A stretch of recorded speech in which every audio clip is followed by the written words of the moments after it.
আসন্ন পবিত্র ঈদুল আজহা উপলক্ষে টানা ৭ দিনের সরকারি ছুটি ঘোষণা করেছে সরকার। আগামী ২৫ মে থেকে ৩১ মে পর্যন্ত দেশব্যাপী সব সরকারি, আধা সরকারি, স্বায়ত্তশাসিত এবং বেসরকারি অফিস বন্ধ থাকবে। ১৪ মে বৃহস্পতিবার জনপ্রশাসন মন্ত্রণালয় থেকে এ সংক্রান্ত একটি বিশেষ প্রজ্ঞাপন জারি করা হয়েছে। প্রজ্ঞাপন অনুযায়ী এবারের ছুটি শুরু হচ্ছে ২৫ মে সোমবার থেকে, যা চলবে ৩১ মে রোববার পর্যন্ত। তবে এই দীর্ঘ ছুটির সমন্বয় করতে এর আগের ২ সাপ্তাহিক ছুটির দিন অর্থাৎ ২৩ মে শনিবার এবং ২৪ মে রোববার দেশের সব অফিস খোলা রাখার নির্দেশ দেওয়া হয়েছে।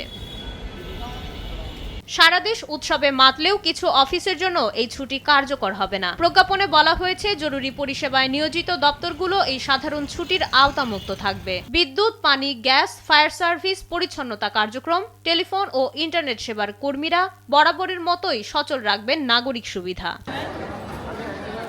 বন্ধের এই সময় জীবন রক্ষাকারী চিকিৎসা সেবা নিশ্চিতে হাসপাতালগুলো থাকবে পুরোপুরি সচল। চিকিৎসক, স্বাস্থ্যকর্মী এবং ঔষধ ও চিকিৎসা সরঞ্জাম বহনকারী যানবাহনগুলো ছুটির আওতার বাইরে থাকবে। এছাড়া বন্দরগুলোর কার্যক্রম, ডাকসেবা এবং এ সংশ্লিষ্ট কাজে নিয়োজিত যানবাহন ও কর্মীরাও কর্মস্থলে উপস্থিত থাকবেন। তবে ব্যাংক এবং আদালতের কার্যক্রম কিভাবে চলবে সে বিষয়ে বাংলাদেশ ব্যাংক ও সুপ্রিম কোর্ট থেকে আলাদা নির্দেশনা আসবে। বেসরকারি শিল্প প্রতিষ্ঠান বা কলকারখানা ছুটির বিষয়টি শ্রম ও কর্মসংস্থান মন্ত্রণালয় শ্রম আইন অনুযায়ী নির্ধারণ করবে। মাইশা মালিহা, সময়ের আলো।